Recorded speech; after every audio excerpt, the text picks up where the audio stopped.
Welcome back after the break. अच्छा जी, आज हमारे साथ मौजूद हैं एक कार्डियोलॉजिस्ट और सबसे पहला सवाल वही है, क्योंकि आपने सुना होगा बचपन में हम एक ऐड देखते थे जिसमें कहा जाता था कि मेक बेटर चॉइसेस, क्योंकि ये दिल का मामला है। And the heart of any issue is considered to be something which is critical, which is which is very basic, which is something very very hard core. यानी वो उसके बगैर, उस एक नुक्ते को सुलझाए बगैर, उस पर फोकस किए बगैर तमाम जगहों पर तमाम चीज़ों में मज़ीद बुराई या बदतरी आ सकती है। लेकिन हम अपने इर्द गिर्द अगर देखते हैं तो हमारी रोज़ाना की choices are not supporting our heart. और इसके लिए क्या किया जा सकता है, लोग समझते हैं, I was personally shocked to know so many of my friends जिनकी उम्र 32 से या 33 से ज़्यादा है, जो अब रेगुलर बीपी की और कोलेस्ट्रॉल की दवाइयाँ ले रहे हैं। ये भी बात करेंगे कि क्या यानी सर्टन सिचुएशंस में बहुत ज़रूरी हो जाता है कि आप मेडिकल या मेडिसिन के साथ इंटरवेंशन करें, लेकिन लाइफस्टाइल चेंजेस का कोई नेमुल बदल नहीं है। व्हाट इज़ शॉकिंग इज़ कि even if these people are on these medicines, lifestyle में, ईटिंग हैबिट्स में कोई रद्दो बदल नहीं आ रहा।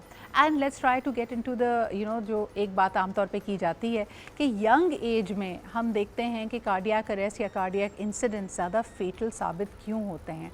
How are older people able to survive it at a much better rate than younger populations? Let's find out. हमारे साथ मौजूद है डॉक्टर फवाद फारूक। आप एक कार्डियोलॉजिस्ट हैं and you are currently working with the NICVT। बहुत बहुत शुक्रिया फवाद साहब for being here. Let's begin with the lifestyle changes और डिस्पाइट द मेडिकल इंटरवेंशन, जब आप देखते हैं कि योर यंग अडल्ट पेशेंट, यानी I would call them young because being in your 30s is supposed to be the prime of your life. Why is it that in Pakistan आपके पास 4 बीमारियां लग चुकी होती हैं आपको उस वक्त तक? असल में वही डिसिप्लिन लाइफ, हेल्थ की हालत में बहुत 5-10% ऐसे लोग होते हैं जो हेल्थ की हालत में अपने ऊपर हार्ट हेल्थ पे तवज्जो दे रहे होते हैं। एक्चुअली जब आप हार्ट हेल्थ पे तवज्जो दें तो ओवरऑल बॉडी के लिए वो एक ट्रांसफॉर्मेशन बन जाती है। उसकी बुनियाद हमारे लिहाज से क्या है कि आप डाइट और फिज़िकल एक्टिविटी का एक बैलेंस रखें right from the beginning. Even childhood से मेरा ख्याल है ये चीज़ें बच्चों में इनकलकेट की जानी चाहिए कि आपने कुछ, ठीक है ऐसा नहीं है कि बिल्कुल ही चीज़ें मना हो गई, एक बैलेंस कायम रहे डाइट का कि भाई ये हेल्दी डाइट्स आपकी 70-80% हो, 20-25% आप और भी कभी कभी ले सकते हैं, लेकिन उसके साथ रोज़ाना की बुनियाद पे फ़िज़िकल एक्टिविटी ज़िंदगी का हिस्सा होनी चाहिए। चले अब मैं आपसे सबसे कॉमन सवाल करती हूँ। हमारे यहाँ आप किसी भी घरेलू खातून से अगर बात करें और उनसे क्या वर्जिश किया करें तो आपके कहेंगे डॉक्टर साहब मैं सुबह से लेके शाम तक काम करती हूँ। काम करती हैं। तो ये काम और जिसको कहना चाहिए एक्सर्शन और एक्सरसाइज, इसके फ़र्क को ज़रा वाज़ेह करें। तो यानी साइंस इतनी तरक्की कर गई है कि after 40 years of as simple walking भी इनफ नहीं है। वो तो घर में थोड़ा सा वो काम किया, फिर बैठ गए, फिर काम। देखिए फिज़िकल एक्टिविटी प्लान्ड ऐसी एक्टिविटी है जो रिपीटेड वे में आप करते हैं, उसके साथ साथ आपकी धड़कन की मिकदार एक ख़ास लेवल तक जानी चाहिए कंटिन्यूटी के साथ। ये नहीं कि 1 मिनट बढ़ी फिर आप रुक गए तो फिर फ़ायदा नहीं होगा। 30 से 40 मिनट एक ऐसे मोड में रहना है जिसमें आप अपनी फ़िज़िकल बॉडी को एक चैलेंज दे रहे हैं कि जो कुछ आप रूटीन में कर रहे हैं उससे थोड़ा सा बढ़ के करना है। वो आपकी इस्तेदाद पर होता है। आप अपना स्टेमिना बिल्ड करते जाते हैं तो आप और हायर लेवल तक, और जितना ज़्यादा आप करेंगे, क्योंकि खुदा ने आपको हर चीज़ में, चाहे वो लंग्स हों, हार्ट हों, जॉइंट्स हों, एक रखी है रूटीन एक्टिविटी के लिए रेंजेस, और उसमें कुछ पोटेंशियल आपको दी हुई हैं जो डॉर्मेंट होती हैं और आपने उनको यूटिलाइज नहीं किया तो वो आहिस्ते आहिस्ते डिके हो जाती है। अच्छा मुझे बताएं, इसको थोड़ा सा आसान बनाते हैं। What I notice in Pakistan and I'm more focused on women's health, क्योंकि मुझे लगता है कि उन पर कम बात की जाती है। आप देखें कि प्री एडोलेसेंट या एडोलेसेंट में जब बच्चियां पहुंचती हैं तो हम rather than encouraging them to be physically active, हमारे यहाँ कल्चर, शर्म, हया कि स्पोर्ट्स नहीं करो अब तुम्हारा रंग काला हो जाएगा, अब तुम्हें फलाना हो जाएगा और तुम मस्कुलर हो जाओगी अगर तुमने ज़्यादा काम किया, कि अभी भी अब हम चलते हैं। How do we deteriorate a girls health? Because आगे आप देखें जितने उसके लिए फिजिकल चैलेंजेस हैं, when she is going to grow a family, when she is going to be a mother, she needs her strength. बिल्कुल। और उसमें देखें अब तो माशाल्लाह मैं देख रहा हूँ कि हर जगह पे जिम्स, फीमेल जिम्स के लिए अलग, उनके सारे सब चीज़ें, और फिर ऐसे मौक़े हैं कि आप, और इसमें देखें कोई हार्ड एंड फास्ट नहीं है कि आपने बाहर निकल के ही करना है जी।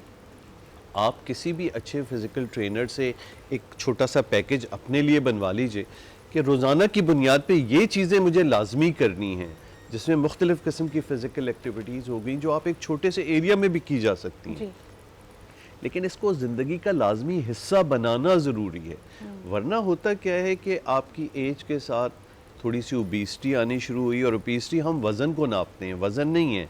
या आप अक्सर सुन चुके होंगे ये पेट पे चर्बी है, यानी Visceral वेस्ट fat जो सर्कमफ्रेंस। आपका जी बिल्कुल, ये आनी शुरू हो गई तो मतलब 30-35 साल में आपको ब्लड प्रेशर, शुगर, कोलेस्ट्रॉल, यानी इन सब चीज़ों का जो बेस बन रहा है वो फिज़िकल इनएक्टिविटी और डाइट जो आपकी ओबेसिटी ला रही है, और ओबेसिटी फिर ये तमाम रिस्क फैक्टर ला रही है। अच्छा, ये ख़तरनाक कॉम्बिनेशन पे जब हम बात करते थे, थोड़ा सा डेटेड डेटा है, पर फवाद साहब एक बहुत आसानी के लिए लोगों को कहा जाता था कि ख़वातीन की अगर वेस्ट 34 इंचेस से ज़्यादा और मर्द हजरात की 36 इंचेस से ज़्यादा हो, so that means that there is visceral fat deposit. जी, इज़ इट बिल्कुल। Still valid? बिल्कुल, बल्कि इसको और आसान कर लें कि आप अपनी हाइट के आधे से कम, अच्छा, मसलन कोई 6 फीट का आदमी है तो उसकी 36 हो जाएगी, 5 फीट का आदमी है तो 30 हो जाएगी, बिल्कुल और ये सही। आदमी औरत सब पे अप्लाई हो जाता है। ओके। तो ये बहुत आसान है याद करना, क्योंकि आपकी आपकी height हाइट का कांस्टेंट half रहेगी, उसके divided- हाफ बिल्कुल सही पे है। आपकी इम्ब्लाइकस के लेवल पे आप, और ये आप एक ऑडिट बना लें कि अच्छा, हर now month let's check get into करना है। द इंटरवेंशंस कि अगर कोई आपके पास आया है विद एलिवेटेड नंबर्स, शुगर भी हाई आ रही है, ब्लड शुगर, ब्लड प्रेशर भी काबू में नहीं आ रहा और कोलेस्ट्रॉल भी बढ़ा हुआ है, simple way that they can reverse this, और क्या क्या चीज़ें करनी अच्छा चाहिए? देखिए, इनिशियल स्टेजेस पे चाहे वो ब्लड प्रेशर हो, शुगर हो, कोलेस्ट्रॉल हो, आपका रिस्क लो है और ये थोड़े से गड़बड़ हुए हैं, तो बड़ी आसानी से एक अच्छी डिसिप्लिन लाइफ से बगैर दवाइयों के ये अपनी रेंजेस में आ जाते हैं। बिल्कुल सही।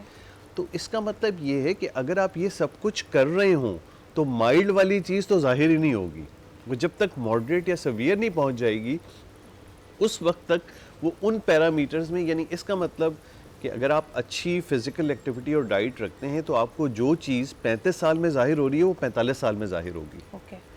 अच्छा, अब आ भी गई है तो भी दवाई के साथ, जैसे दवाई का अगर रोल 40-50% बनता है तो 40-50% रोल फिजिकल एक्टिविटी और डाइट का होगा, और वो ज़रा परसिस्टेंट वाला रोल होगा और लॉन्ग टर्म बेनिफिट देगा।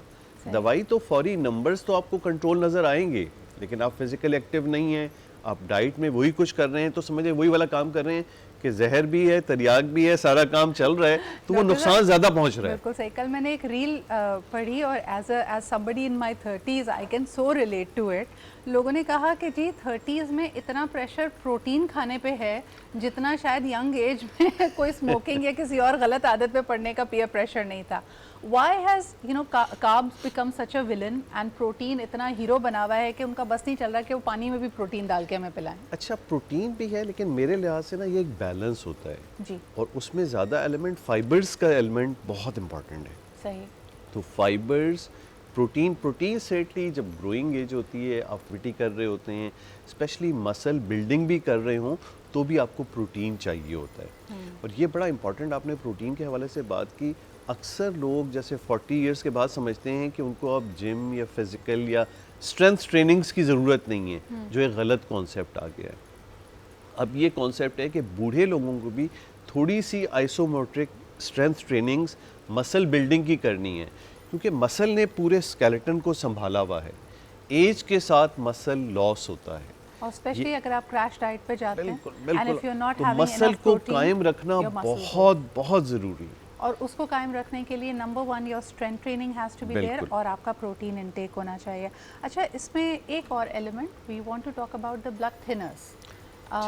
क्या ये ज़रूरी हैं? पहले हम देखते थे कि एक स्टैंडर्ड एडवाइस डॉक्टर्स देते थे कि if you have cross 35, if you cross 45 तो आप तो जी लाजमी निहार मुंह एक ब्लड थिनर ले लें। ठीक। क्या ये अच्छा, वैलिड अब है? ब्लड थिनर का स्पेक्ट्रम बहुत बड़ा है, जी बहुत सी डिफरेंट कंडीशंस में उनकी इंडिकेशंस हैं, एंटीकोगुलेंट्स हैं, एंटी प्लेटलेट्स हैं, और फिर इवन एंटी प्लेटलेट्स जैसे हम इशारा कर रहे हैं एस्पिरिन की तरफ। एस्पिरिन की भी अब उस जैसी और बहुत सी दवाइयाँ भी आ गई हैं, लेकिन मैं इस पे आ जाता हूँ कि जो आपकी एक प्राइमरी प्रिवेंशन के लिए एस्पिरिन यूज़ की जाती थी, अब ये हो गया है कि जब बहुत ज़्यादा यूज़ की गई तो ये पता चला कि ऐसे लोग जिनको दिल का रिस्क इतना ज़्यादा नहीं है उनमें इस एस्पिरिन की वजह से कुछ मैदे के मसाइल आ जाते हैं, कभी कभी इंडाइजेशन, कभी कभी एसिडिटी, कभी कभी इवन ब्लीड भी हो सकती है।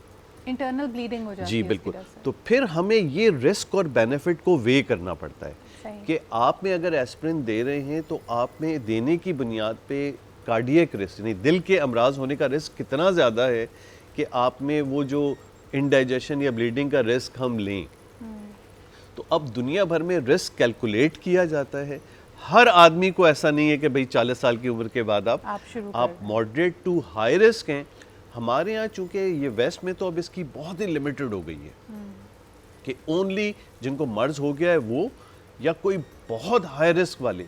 हमारे यहाँ चूंकि ये मर्ज लो एजेस में है तो ब्लीडिंग रिस्क इतना ज़्यादा नहीं है, तो हम थोड़ा सा लिबरल है इस मानों में कि 2-3 रिस्क फैक्टर भी हैं तो हम दे देते हैं। What are the waste other में तो things बिल्कुल that we can do to thin out the blood? यानी इसमें मैं समझ पा रही हूँ कि आपका कोलेस्ट्रॉल अगर कम हो, आप वर्जिश अच्छी करते हो, आपकी कार्डियक हेल्थ अच्छी हो, तो already you will be in the good zone. अच्छा, इसमें ना मल्टीपर्पज़ स्टाइल से हम काम कर रहे होते हैं। जैसे जी। कोलेस्ट्रॉल कम करना है, वो ब्लड को थिन नहीं कर रहा होता।